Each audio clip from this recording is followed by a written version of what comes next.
किस किस को लगता है आजकल बच्चे उल्टा जवाब दे देखते हैं, दे देते हैं ना। बच्चों को कुछ बोलो, उनके अच्छे के लिए हम बोलते हैं ना। पेरेंट तो गलत कुछ बोल ही नहीं सकता, अच्छे के लिए बोलेगा। फिर हम कहते हैं कैसे हो गए आजकल के बच्चे, हम तो अपने मम्मी पापा के साथ कभी ऐसा नहीं बोलते थे। तो हमारे बच्चे उल्टा क्यों जवाब दे रहे हैं ऐसा नेगेटिव तरह से? क्योंकि हम जो उनको राय दे रहे हैं वो बहुत अच्छी है, जो शिक्षा दे रहे हैं वो उनके लिए बहुत बेनिफिशियल है, लेकिन हमारी मन की स्थिति की जो एनर्जी है वो डिस्टर्ब्ड है। और हमारे शब्दों से पहले हमारे मन की स्थिति की एनर्जी जाती है वहाँ पर। जाती है कि नहीं? हमारी एनर्जी वहाँ पर जाती है, नहीं जाती है? जाती है ना एनर्जी वहाँ पर। किसी के साथ आप एक्सपेरिमेंट करके देखना, आप एक हफ्ते से उनके बारे में सोच रहे हो, ये ऐसा क्यों करता है, ऐसा क्यों, बोल कुछ नहीं रहे, सिर्फ सोच रहे हैं उनके बारे में, ये ऐसा क्यों करता है, ऐसा क्यों करता है, ऐसा क्यों करता है, ऐसा क्यों करता है, ऐसे नहीं करना चाहिए। एक हफ्ता उसके लिए सोचो, फिर बोलो आज तो मैं फाइनली बोल ही देती हूँ उसको जाके, और मैं बहुत अच्छे से बोलूँगी, प्यार से, रिस्पेक्ट से। तो हम बड़े प्यार से अपने आप को तैयार करके एक लाइन में उसको बड़े प्यार से बोलते हैं, आपको ऐसा नहीं, आपको ऐसा करना चाहिए। लेकिन जैसे ही हम उसको वो लाइन बोलते हैं, वहाँ से बहुत सारी लाइनें आ जाती हैं। आती है नहीं आती है? आती है ना। फिर हम उनको कहते हैं मैंने आपको एक लाइन बोली, इतने प्यार से बोली, आपने रिटर्न में इतना कुछ सुना दिया मेरे को। वो जो रिटर्न में हमें सुना रहे होते हैं वो उस एक लाइन के लिए नहीं सुना रहे होते, वो एक हफ्ते से जो हम उनको लाइनें मन में भेज रहे होते हैं उसका रिटर्न वो हमें सुना रहे होते हैं, क्योंकि हमारी मन की सारी लाइनें उन तक पहुंच रही होती हैं। तो जब हम ज़्यादा सोचते हैं हमारे रिश्ते स्ट्रॉन्ग नहीं रहते, क्योंकि हमारी सारी डिस्टर्ब्ड एनर्जी दूसरों तक पहुंच रही है। हमें लगता था कि रिश्ते मतलब हम जो बोलते हैं, रिश्ते मतलब हम जो करते हैं। रिश्ते बोल और व्यवहार पर नहीं, रिश्ते हमारी सोच पर डिपेंडेंट है। हम दूसरे के लिए क्या सोचते हैं। अगर कोई आपका कहना नहीं मान रहे हैं बच्चे, आप उनको कुछ कह रहे हैं उनके अच्छे के लिए, वो फिर भी नहीं मान रहे, एक एक्सपेरिमेंट करके देखना। रेडी एक्सपेरिमेंट करने के लिए? रेडी एक्सपेरिमेंट करने के लिए? ओके। एक एक्सपेरिमेंट, जब आप उनको बोलेंगे तो उस गलती के बारे में कुछ नहीं बोलो, आप उनको उनकी विशेषताएं सुनाओ। रोज रोज उनकी विशेषता सुनाओ, विशेषता सोचो, विशेषता सुनाओ। हमारे विशेषता सोचने से और सुनाने से सामने वाले की शक्ति क्या होती जाएगी? क्या होती जाएगी? शक्ति बढ़ेगी। हमें शिक्षा देनी है ना, लेकिन शिक्षा धारण करने के लिए सामने वाले के पास पहले क्या होना चाहिए? शक्ति होनी चाहिए। तो रोज उसकी विशेषताएं उसको सुनाओ।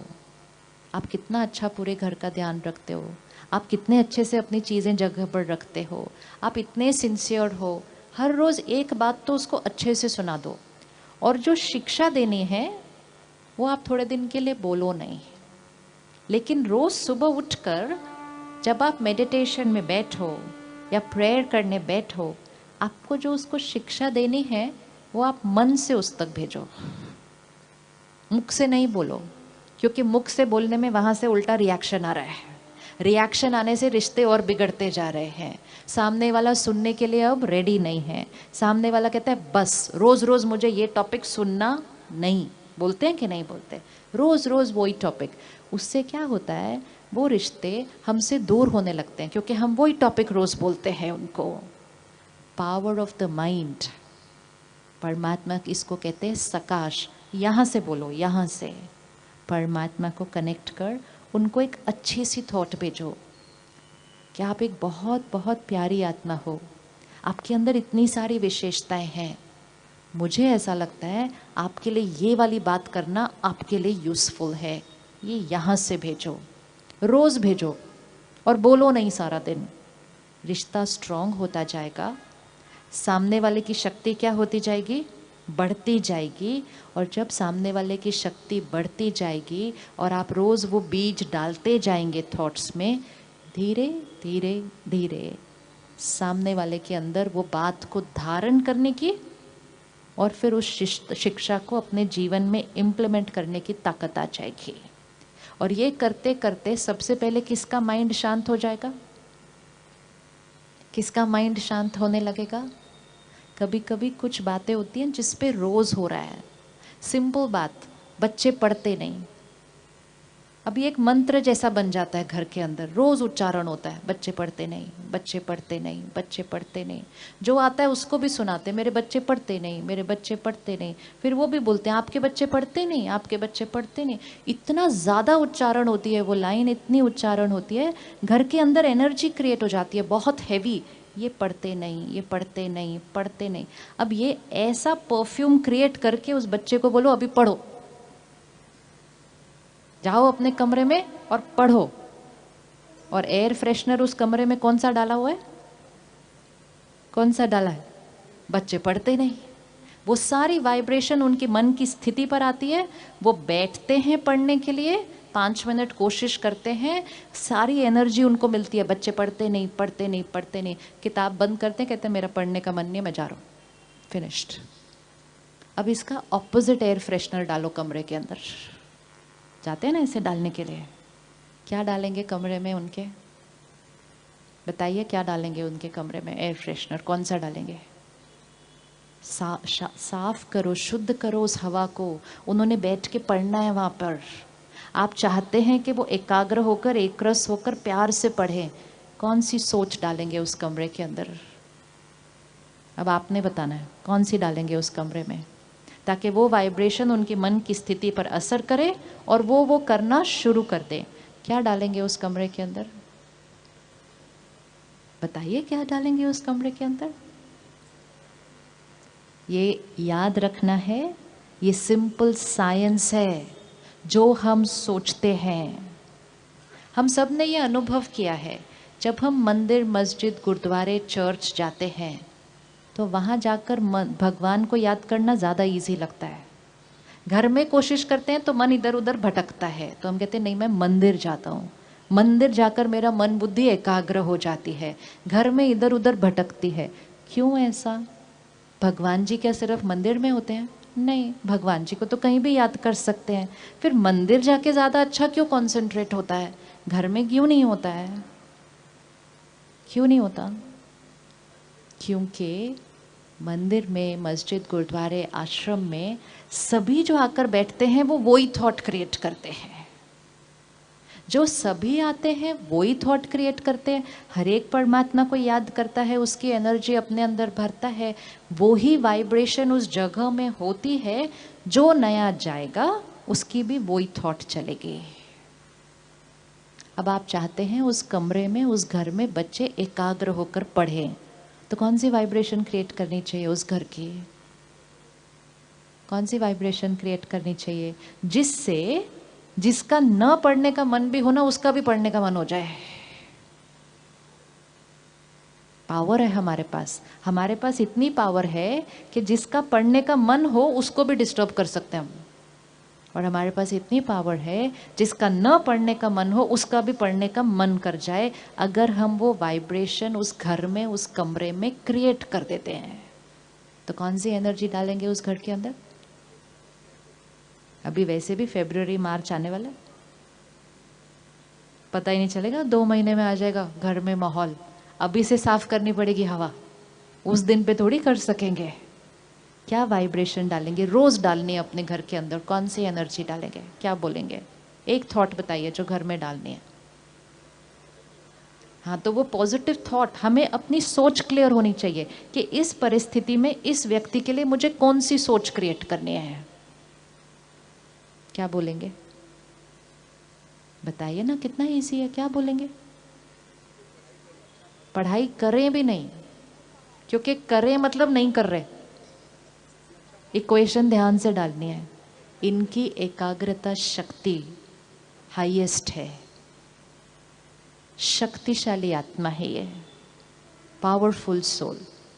कंसंट्रेशन पावर हाईएस्ट है, अपनी क्षमता से ज्यादा पढ़ते हैं और सफलता इनके लिए निश्चित है। 4 लाइनें, ये दुआएं हैं। ये आशीर्वाद है, ये वरदान है, जिसके लिए हम दूर दूर अपने बच्चों को लेकर जाते हैं और संत महात्माओं के पास जाकर कहते हैं हमारे बच्चे को आशीर्वाद दो ना प्लीज़, उसका एग्ज़ाम है। वो तो आशीर्वाद दे देंगे, लेकिन घर आकर अगर हमने सारा दिन आशीर्वाद नहीं दिए तो उनका भाग्य हम बदल नहीं पाएंगे। आशीर्वाद में इतनी ताकत होती है कि सामने वाले के भाग्य को बदल सकती है। आशीर्वाद की शक्ति बदल सकती है, नहीं बदल सकती? बदल सकती है ना। हम क्या करते हैं, जब हमारा कोई इम्पोर्टेंट काम होता है हम अपने बड़ों से आशीर्वाद लेते हैं ना। फिर वो हमें क्या आशीर्वाद देते हैं? आपका कार्य सफल हो। हम उनका आशीर्वाद लेते हैं, अपने काम पे जाते हैं, काम करते हैं, काम हो जाता है, हम उनको आकर कहते हैं आपके आशीर्वाद से मेरा काम हो गया। बोलते नहीं बोलते? बोलते हैं। उनका आशीर्वाद हमारा काम नहीं करता एक्चुअली। उनका आशीर्वाद हमारे मन की स्थिति को ठीक कर देता है, और हमारे मन की स्थिति जो सही होती है वो जाकर काम करती है, काम हमारा ठीक हो जाता है। लेकिन हमारे मन की स्थिति किसकी वजह से ठीक हुई? उनके आशीर्वाद से। तो क्या हम अगले 3 महीने के लिए अपने घर में आशीर्वाद नहीं रेडिएट कर सकते? कर सकते? करेंगे? 4 लाइन याद कर लेंगे अच्छे से? चलो इकट्ठे मिलके बोलते हैं। शक्तिशाली आत्मा है ये, powerful soul, concentration power highest, एकाग्रता शक्ति हाईएस्ट है। बोलिए बोलिए अच्छे से। कंसंट्रेशन पावर हाईएस्ट है। अपनी क्षमता से ज्यादा पढ़ते हैं। सफलता इनके लिए निश्चित है। 4 लाइन, 4 लाइन, वेरी इजी। शक्तिशाली आत्मा है, एकाग्रता शक्ति हाईएस्ट है, अपनी क्षमता से ज़्यादा पढ़ते हैं, सफलता इनके लिए निश्चित है। अगर कोई भी पेरेंट, आज 1 दिसंबर है, फरवरी एंड या 1 मार्च के आसपास एग्ज़ाम होने हैं, अगर घर के मम्मी पापा आज से लेकर एग्ज़ाम के लास्ट डे तक सिर्फ यही सोचेंगे और यही बोलेंगे, तो अगर उनके बच्चों के नंबर 80 आते थे तो 85 हो जाएंगे, 90 आते थे तो 95 हो जाएंगे, और 95 आते थे तो एनर्जी, उनके लिए एनर्जी क्रिएट करनी है। हम उनके लिए सिर्फ अच्छा खाना पीना देते हैं। आपको दूध चाहिए पी लो, आपको बादाम चाहिए खा लो, आपको अच्छी बात है। लेकिन शरीर को शक्ति देने के साथ साथ उनके मन को शक्ति देनी है। आज से शुरू कर दो। सुबह उठो, 5 मिनट बैठो, परमात्मा को याद करो, ये एनर्जी क्रिएट करो। रात को सोने से पहले परमात्मा को याद करो, ये एनर्जी घर में रेडिएट करो। जब भी बच्चा याद आए, बच्चे का एग्जाम याद आए, 30 सेकंड रुको, ये एनर्जी क्रिएट करो, घर में रेडिएट करो। कोई और आकर भी बोले ओहो हो आपके बच्चे के एग्जाम है, बोलो फुल स्टॉप। ऐसे नहीं बोलते हम इस घर के अंदर। No thoughts of anxiety, no thoughts of tension. Powerful house, high energy house. वो हाई एनर्जी के घर में जो बच्चा पढ़ेगा तो उसका मन क्या हो जाएगा? मन क्या हो जाएगा? एकाग्र हो जाएगा, एकरस हो जाएगा। उसका पढ़ने का मन करेगा, उसकी क्षमता बढ़ती जाएगी। अब ये करते हुए सिर्फ वो पढ़ाई में अच्छा नहीं हो जाएगा, सिर्फ उसके मार्क्स ज़्यादा नहीं आएंगे, उसकी आत्मिक शक्ति बढ़ जाएगी। आज कई बच्चे एग्ज़ाम के टाइम पे डर जाते हैं, कई बच्चों को एंजाइटी हो रही है। हमने उनको बेस्ट स्कूल में भेजा, बेस्ट कोचिंग क्लासेस में भेजा, बेस्ट डाइट दी। अब हमें उनको बेस्ट एनर्जी देनी है। हमें अपने घर को हाई एनर्जी हाउसेस बनाना है। बनाने के लिए रेडी है ना आप? हाई एनर्जी हाउस बनाना है अपने घर को, ताकि हमारे घर में जो रह रहा है उसके मन की शक्ति क्लीन, पुरानी बातें डिलीट, एकाग्रता शक्ति हाईएस्ट।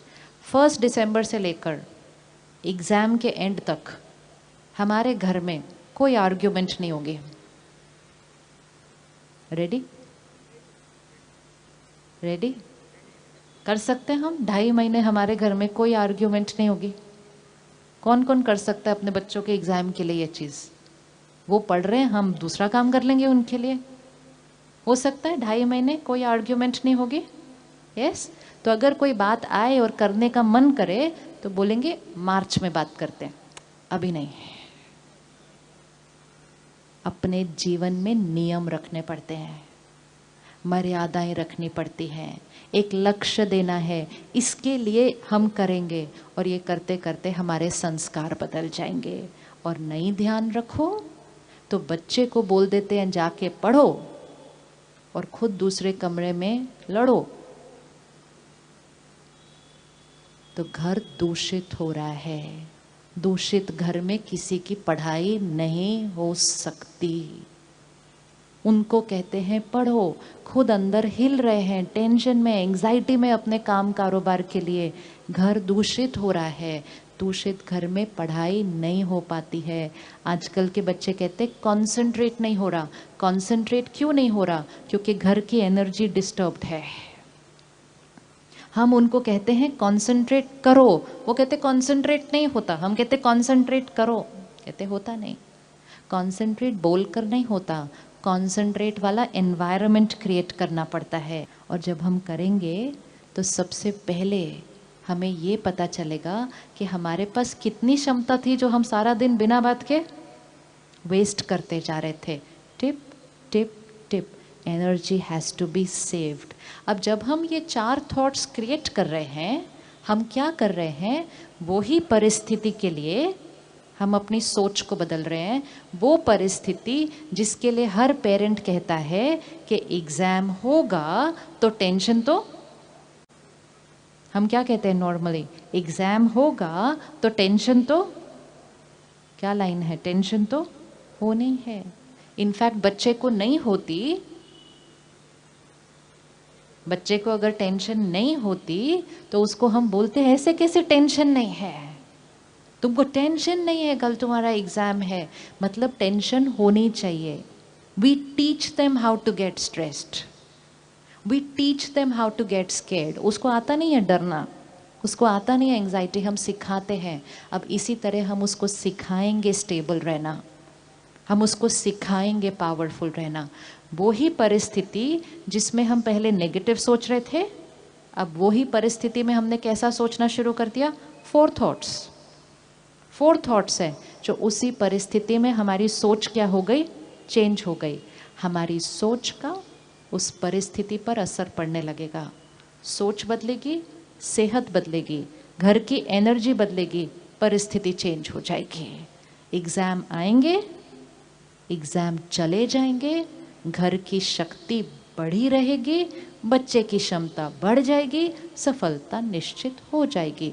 ये पावर यहाँ पर है, ये पावर यहाँ पर है। लेकिन अगर ध्यान नहीं रखा, सबने मिलकर वही नेगेटिव थॉट्स क्रिएट किए, तो बच्चे की क्षमता अगर 80 थी तो 78 हो जाएगी, क्योंकि एनर्जी घटी हुई है। अब इस इक्वेशन को हमें जीवन की हर परिस्थिति में डालना है, फॉर एवरी सिचुएशन।